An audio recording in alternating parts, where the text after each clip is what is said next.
Maharashtra golden media channel में आप सभी का स्वागत है। आज हम समाजवादी पार्टी के राष्ट्रीय अध्यक्ष जो है अखिलेश जी यादव, महाराष्ट्र के जो अध्यक्ष है अबू आजमी साहब,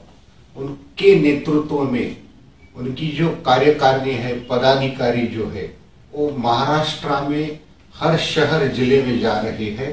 और आम लोगों से मिल रहे हैं। किसान हो या मजदूर हो, उनकी जो प्रॉब्लम्स चल रही है महाराष्ट्र का माहौल देखते हुए, तो यहाँ पर उनके जो सदस्य के पदाधिकारी आए हुए हैं, उनमें सचिव साहब भी आए हुए हैं, महासचिव भी है। तो ऐसे माहौल में उनका जो जनसंवाद रैली है वो आज बीड जिले में अंबेजोगाई में उन्होंने दस्तक दी हुई है और खास करके केज विधानसभा मतदार संघ जो है, आने वाले चुनाव जो है, वहां पर उन्होंने 2012 में एडवोकेट शिवाजी कांबळे सर को उन्होंने वो इलेक्शन में खड़े हुए थे, अच्छा खासा वोट उनको मिला था। और ऐसे माहौल में सिद्दीकी सर जो है महासचिव समाजवादी पार्टी के, और उनके जो पदाधिकारी है जो जनसंवाद यात्रा के माध्यम से महाराष्ट्र में आम जनता का जो मत है, अभी जो माहौल महाराष्ट्र का है कि आम लोगों के प्रॉब्लम से जुड़ा हुआ कोई भी प्रॉब्लम सॉल्व नहीं हो रहा, अलग तरह की राजनीति हो रही है। तो तीसरा पर्याय बोल के 15 पक्ष जो इकट्ठा होके जो एक आगामी जो इलेक्शन है उसमें उनकी एक आम लोगों की जो आवाज है उसके मद्देनजर समाजवादी पार्टी यहाँ पे अपनी आढावा बैठक लेने को आई हुई है रिगार्डिंग केज मतदार संघ। और सबसे अहम बात, एडवोकेट शिवाजी कांबळे सर जो कम से कम 20 साल से सोशल वर्क में है और 10 साल से उन्होंने 2012 से लेके अभी तक जो समाजवादी पार्टी का उनका जो नेटवर्क है ग्राउंड लेवल पे काम करते हैं। कोरोना पीरियड हो या हम अंबेजोगाई केजवाजी के लोग, बीड जिले के लोग सब कांबळे सर को अच्छी तरह से पहचानते हैं। तो आज हम सिद्दीकी सर से ये रूबरू होकर जानने की कोशिश करेंगे कि समाजवादी पार्टी का महाराष्ट्र के लिए एजेंडा क्या है और खास करके केज विधानसभा मतदार संघ जो है उसके बारे में जो उनके जो आगे की स्ट्रैटेजी है वो जानने की कोशिश करेंगे। नमस्कार sir, Maharashtra golden media channel में सर आपका स्वागत है। सिद्दीकी सर, अभी महाराष्ट्र का जो माहौल है, आपकी उसके ऊपर टिप्पणी राय क्या है?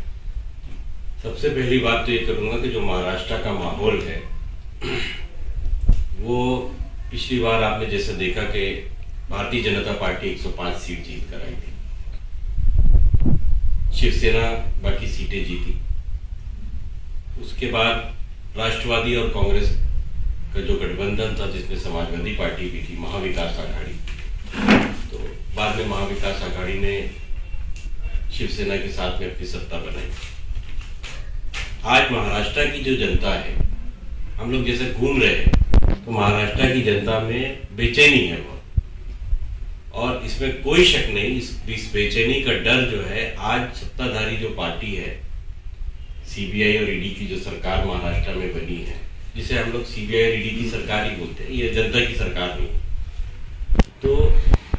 इन पार्टियों ने अभी तक मुंबई म्युनिसिपल कॉर्पोरेशन का इलेक्शन और बाकी इलेक्शन लेने से डर है। उनको इस बात का डर है कि अगर चुनाव होते हैं और कभी मुंबई कॉर्पोरेशन में उनकी सत्ता नहीं आती है तो इसका परिणाम पूरे महाराष्ट्र में पड़ेगा। ये इसी बात का सबूत है कि वो सरकार चुनाव कराने से भी बच रही है।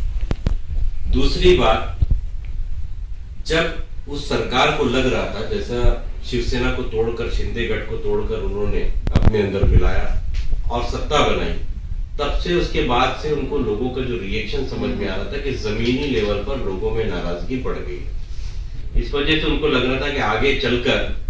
चूंकि शिंदे जी का वो प्रभाव नहीं पड़ रहा था और शिंदे जी एक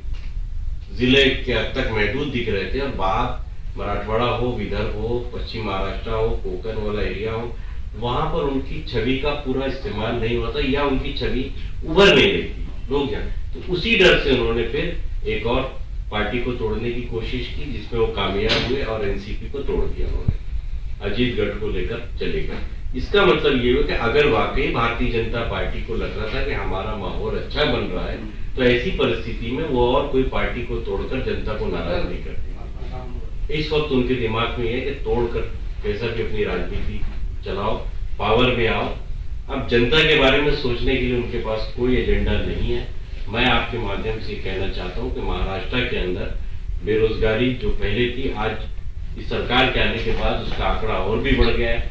किसानों के जो मुद्दे हैं जैसे कि वैसे, कोई किसानों के मुद्दे पर सोचने को तैयार नहीं है, बेरोजगारी पर सोचने को तैयार नहीं है, मजदूरों के लिए राज्य में कोई पॉलिसी नहीं है। ऐसी विपरीत स्थितियों में जब हम लोग दौरा कर रहे हैं समाजवादी पार्टी की तरफ से, तो हम जब जनता से मिल रहे, तो जनता के अंदर एक नाराजगी हमको समझ में आ रही है। अब हम ये समझते हैं कि इंडिया गठबंधन का एक हम लोग पार्ट है, तो इसको कैसा भुनाया जाए या हम जनता के नजदीक और कैसे पहुंचा जाए, इसकी एक कोशिश जारी है। इसके अलावा केज विधानसभा की जहां तक बात है, तो केज विधानसभा में हमारे जो एडवोकेट शिवाजीराव कांबळे जी है, इनकी बहुत अच्छी छवि है और जितने उम्मीदवार हैं वो किसी भी पार्टी के, उनसे बेहतर ढंग से ये लोगों के बीच में जाके अपना वर्क कर सकते हैं। ना सिर्फ हमको समाजवादी पार्टी को, बल्कि हम पूरी कोशिश करेंगे कि इंडिया गठबंधन को भी हम इस बात के लिए कन्विंस करेंगे कि ऐसा जो आप छवि वाला नेता आपके पास नहीं है, हमारे पास वो नेता है, तो ये सीट भी जो है इंडिया गठबंधन हमको छोड़ देना चाहिए। इसकी हमारी पूरी लड़त रहेगी। कांबळे सर, सिद्दीकी साहब ने अभी जो जिक्र किया, यानी पहले तो आप चुनाव में खड़े हुए थे, अच्छा खासा आपका वोट शेयर था, अभी भी उन्होंने उनकी बातों से ये इस बात का अंदेशा हमें आ रहा है कि आप ही कैंडिडेट हो या फिर आगे जाके ये आरक्षित ये सीट है, तो कांबळे साहब को ये सीट मिल चुकी है, ऐसा कह देंगे हम। तो ऐसे माहौल में कांबळे सर, आपका जो ग्राउंड वर्क हमने देखा हुआ है, तो अगर इलेक्शन कल दिसंबर या जनवरी, मेरा सीधा सवाल है आपको, अगर डिक्लेयर हो जाता है तो आपकी क्या तैयारी है? सबसे पहले मैं ये कहना चाहूंगा कि मैं आजमी साहब का एक कार्यकर्ता हूं और मैं कार्यकर्ता रहने के हिसाब से जो पार्टी जो आदेश देती है कार्यकर्ताओं को, वो हिसाब से हम लोग काम करते हैं। रही केज विधानसभा की बात, इसमें ऐसी कोई बात नहीं है कि चुनाव पार्टी है तो चुनाव तो लड़ेंगे, लेकिन केज विधानसभा मतदार संघ की जो परिस्थिति है, अभी की जो सिचुएशन है, यहाँ का जो गए 35 सालों से विकास जो है, जैसे कि जो छोटा मैं बोल देता हूँ कि अंबाजोगाई जिले का प्रश्न है कि कई दिनों से हम लड़ रहे हैं। गई अभी 2 हफ्ते हो गए, मुख्यमंत्री को निवेदन दे दिए, उप मुख्यमंत्री को दे दिए, सुप्रिया चुड़े को दे दिए, ऐसा कोई लोक प्रतिनिधि नहीं है कि जो 5 मुख्यमंत्री होके गए। हर बार बोलते कि आपका जिला हो जाएगा, फिर भी जिला नहीं हुआ। दूसरी बात है, अंबाजोगाई के लिए एक गुटेनाथ तालाब बोल के बहुत छोटा सा इशू है। अंबाजोगाई के बाजू से 5 किलोमीटर अंतर पर एक गुटेनाथ तालाब है, जिसकी मंजूरी मिल गई, 25 लाख रुपए उन्होंने मंजूरी के लिए दे दिए, मुआयना हो गया, लेकिन बाद में वो प्रोजेक्ट बिगड़ गया। उसके बाद एक ऐसी छोटी बात है, घाटनांदुर गांव है, उसके बाद एक 10 किलोमीटर का रेलवे स्टेशन है। अंबाजोगाई बड़ा एक जिले का ठिकाना होके अंबाजोगाई का रेलवे स्टेशन जो है वो बनता नहीं है। दूसरी बात जो है कि यहाँ पर एक कृषि उत्पन्न बाजार समिति है, लातूर जाने वाला हाईवे 2 किलोमीटर पे, पर वहां मोटा ट्रांसफर किया नहीं जाता है के लिए। इसके बावजूद भी डॉक्टर बाबा साहब आम्बेडकर विद्यापीठ है, उसका उप केंद्र जो है अभी मंजूर हुआ है, जिसको 25 एकड़ जमीन मिली है। ऐसे बहुत से इशू है अंबाजोगाई के अंदर, लेकिन सक्षम लोक प्रतिनिधि नहीं रहने की वजह से, जहां की जिस लोगों ने आपको चुनकर दिया है, लोगों के जो प्रश्न है वो छुड़ाने के लिए, वो बात को कहीं तो दूर रखा जा रहा है, इसलिए यहाँ पे पर्याय नहीं है। दूसरी बात कि सबसे बड़ा यहाँ पर हॉस्पिटल है, आशिया खंड का सबसे बड़ा ग्रामीण रुग्णालय, जहां की 3 राज्य से लोग आते हैं। इसमें जो सुविधा मिलनी चाहिए, यहाँ जो परमानेंट डॉक्टर होने चाहिए, परमानेंट डीन होना चाहिए, ये बात को सियासत नजरअंदाज करती है। और इसके पीछे जो लोक प्रतिनिधि का जो काम है, लोकशाही के अंदर लोगों के हित के जो काम होते, तो यहाँ कहीं तो भी आप कम गिर रहे हो। इस वजह से मुझे लोगों के बात में तो लोग बोलते ऑप्शन नहीं है, तो ऑप्शन नहीं है तो ठीक है, लेकिन जो ये केज विधानसभा मतदार संघ की परिस्थिति, केज रहे, नेकनूर रहे, अंबाजोगाई, जो पार्टी हमें कहेगी जो गठबंधन में होगा, जो माननीय आमदार अबू आसिम आजमी साहब कहेंगे, उस तरह से हम काम करते हैं। कामरे साहब की बातों से ही हमें समझ रहा है कि वो कितने बेकरार है, जैसे बेकरार रहते हो आम जनता के काम के लिए सोशल वर्क में। सिद्दीकी सर, मुझे आपसे एक आखिरी सवाल पूछना है। अभी जो बातचीत हुई हमारी वहां पे पत्रकार परिषद में भी बातचीत हुई, अभी भी बातचीत हुई, आपने कॉन्फिडेंस दिया और आपकी बातों से और आपके एक्सप्रेशन से मुझे ऐसा लग रहा है कि कॉन्फिडेंटली आप महाराष्ट्र में जनसंवाद ये रैली जो है कर रहे हो। तो कामरे साहब तो आपके बाजुए जो बैठे हुए पहले कैंडिडेट थे, अभी भी है। तो सिद्दीकी सर, केस विधानसभा मतदार संघ की जो प्रॉब्लम है, जो आपको कामरे साहब ने शेयर किए होंगे, जो आपको पता है, ऐसे माहौल में आज आप अंबेजोगाई में हो,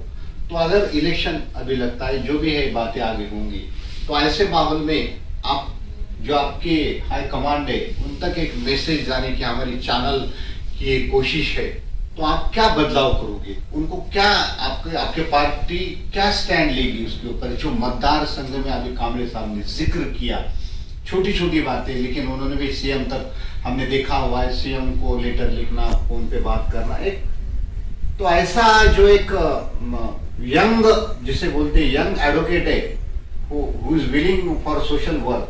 ऐसे इनको क्या सपोर्ट करेंगे आप? और हमारे केरल मतदार संघ के जो आम लोग हैं, उनकी जो उम्मीदें हैं, उनकी उम्मीदों पर आप कितना खरा उतरने की कोशिश करेंगे? देखिए, जितने भी इशू कामरे साहब ने भी बताए, एक तो सबसे पहली बात यह है कि उस इशू को लेकर हमारे कामरे साहब बहुत ज्यादा संजीदा है, सिंसियर है। उसी इशू को लेकर जब ये राज्य के हर मुख्यमंत्री को लेटर दे चुके हैं, राजनीतिक दलों के नेताओं को घेर चुके हैं उसको लेकर, तो ये तो समाजवादी पार्टी के लिए बहुत खुशी की बात है कि समाजवादी पार्टी का नेता जनता के इशू के साथ में मजबूती के साथ खड़ा है। और ये तो बहुत बड़ी उपलब्धि होगी कि जनता अगर ऐसे नेता को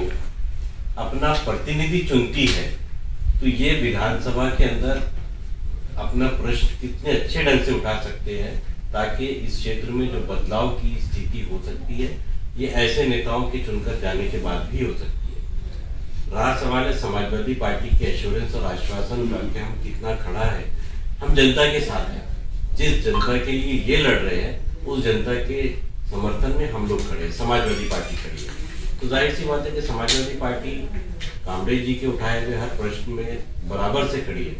और जैसा कि अभी ये बोल रहे हैं कि इन्होंने मुख्यमंत्री को भी बोला है, मैं आज आप लोगों के माध्यम से कामरे जी को भी ये कहूँगा कि अभी जब नागपुर सेशन है दिसंबर में, उस सेशन के अंदर भी आप तो इस सारे मुद्दों को लेकर अबू आसिम आजमी जी को आप दीजिए, ताकि वो हाउस में भी